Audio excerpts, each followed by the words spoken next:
Welcome, everyone, to 24/7 Sports. I am Tom Loy alongside the 105 guys. We've got Director of Scouting Andrew Ivins and National Analyst Cooper Patagna.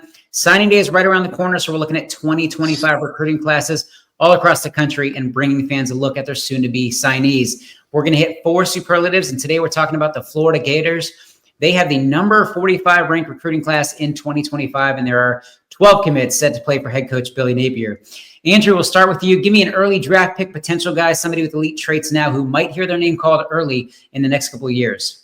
Well, it's a smaller class right now for Billy Napier, and we're going to see how they're going to finish ahead of signing day. But there's some nice parts in this group. I think for me, the one that comes to mind, Ben Hanks, our number 8 ranked cornerback, number 64 overall prospect. And he's one of these rare kids that might go wire to wire inside the top 247 for us. We ranked him as a freshman, and I think he's kind of played his way into that ranking long, very, very long. And I think the industry has kind of corrected after they saw him this offseason on the camp circuit. He went 4.49 in the 40-yard dash, 4.15 in the short shuttle. Now, he's a Florida legacy. I had no idea his dad used to be a star for the Gators many, many years ago. And I think Ben Hanks could be a star as well. This is a kid that cut his teeth, defending guys and covering man-to-man in the parks that they're down there in South Florida.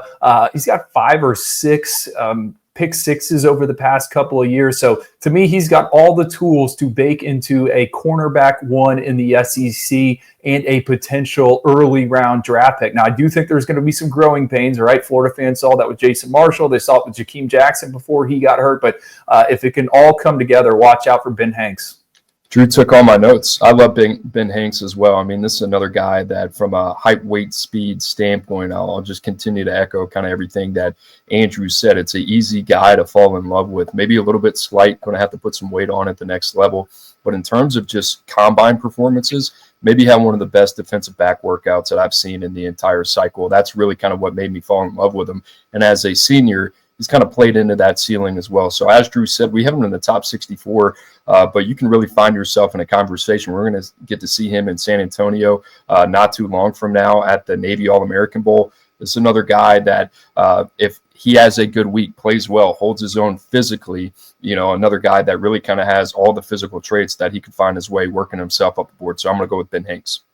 I'm going to go with receiver Vernell Brown III. I've said it before, but just to reiterate, I see so much of Amon-Ra St. Brown and him. Like, they just remind me so much of the same stage of their career. They back it up. They're big talkers. Just a lot to like there. He's going to be an NFL guy, fired up about his future.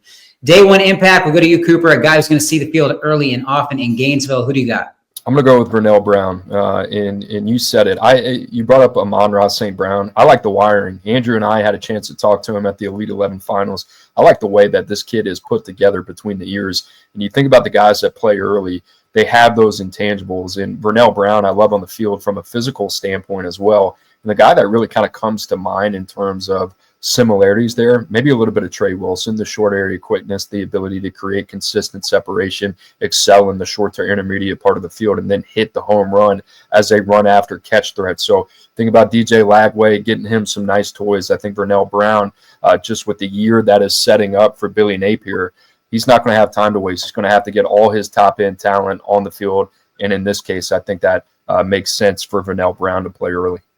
Coop, you stole my notes here, so I'm going to echo you on Vernell Brown. What's funny, you mentioned him kind of reminding you of Trey Wilson, and both of these players, when I first scouted them, so Eugene Wilson a few years ago, and then with Vernell Brown, I initially thought they were safety prospects. I mean, these were two-way players, and then they just kind of emerge as these chunk play slot merchants on offense. And I think with Vernell Brown, I mean, Florida is going to, like you said, need to get some playmakers. You look at that offense, it's lacking. They, especially with Vernell Brown, with Trey Wilson out this season. So I think he's another guy they can get creative with pre-snap of the motion, just get him the ball in space. And I also think he could add some value as a return man.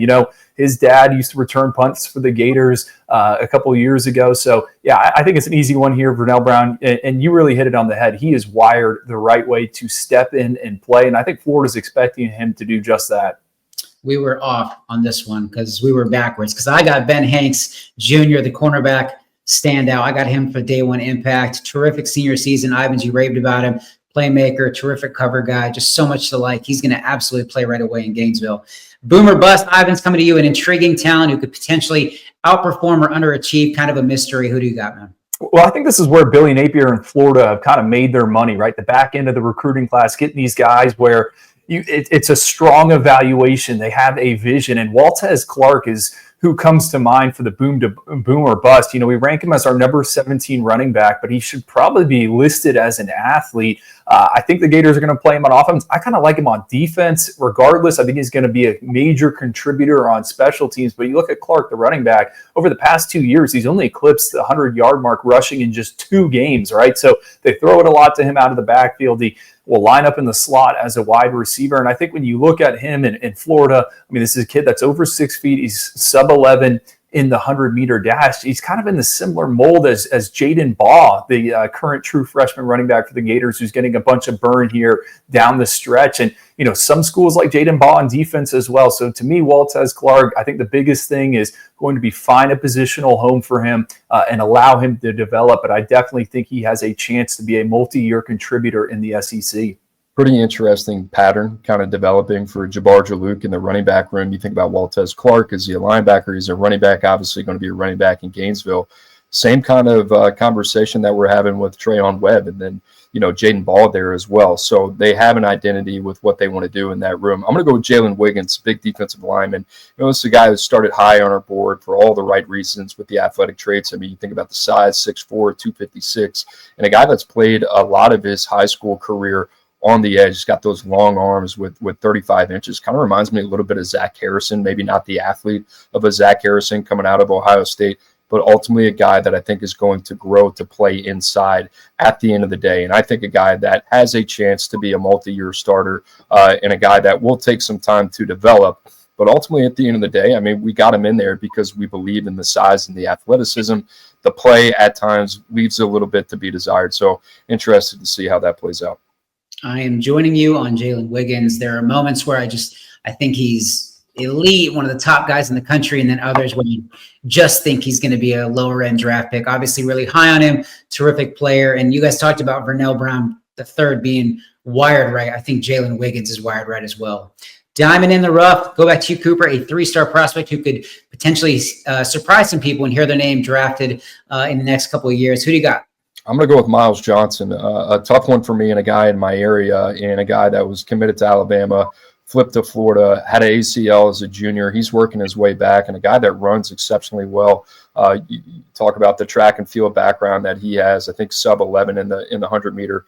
But you see him on both sides of the ball, whether it's running back or whether it's linebacker. You get the feeling like this guy is just going to contribute somewhere for Florida, right? When you start thinking about him at the next level, kind of reminds me a little bit of Miles Graham, who signed with Florida last year. Just too good of a pure football player not to contribute. That's kind of the feeling that I get with Miles Johnson. How high is the ceiling? I don't know, but I like the idea of him kind of as a 4-3 backer, being able to play sideline to sideline, has flashed some pretty good instincts as well. So excited to see him at the next level. Oh, not a ton of options, right? I wanted to go with kicker Evan Noel, who Florida just flipped from Arkansas. Our number 1 ranked kicker at 24/7 Sports hit a 61-yarder this season. That was a state record. But the guy I'm going to highlight, Nashawn Montgomery, our number 51 ranked wide receiver. This is a Rhode Island transplant that moved down to South Florida. He was at Cardinal Newman High School. Didn't really produce as a junior. Surfaced at Miami Central, where they've kind of cycled through quarterbacks. He's impressed here as a senior. He's a vertical linear threat. What I've seen from him at the catch point, he's a narrow guy, but his ability to kind of box out defenders, really like what I've seen for him. Averaging over 20 yards a catch as a 12th grader. Hasn't all really clicked for him, but I think he's certainly someone that could be a second or third option in a balanced pro-style attack. Florida's going to have to hold on to him. I believe Alabama's sniffing around. I know Washington's been in contact, but they need an influx of talent on offense, and I think Nashawn Montgomery fills a big need for them.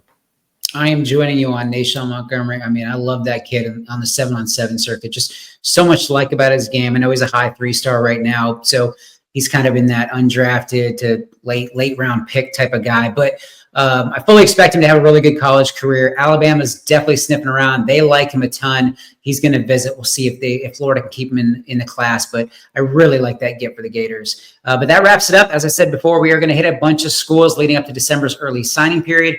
But for Andrew Ivins and Cooper Patagna, I am Tom Loy. As always, stay locked to 247sports.com.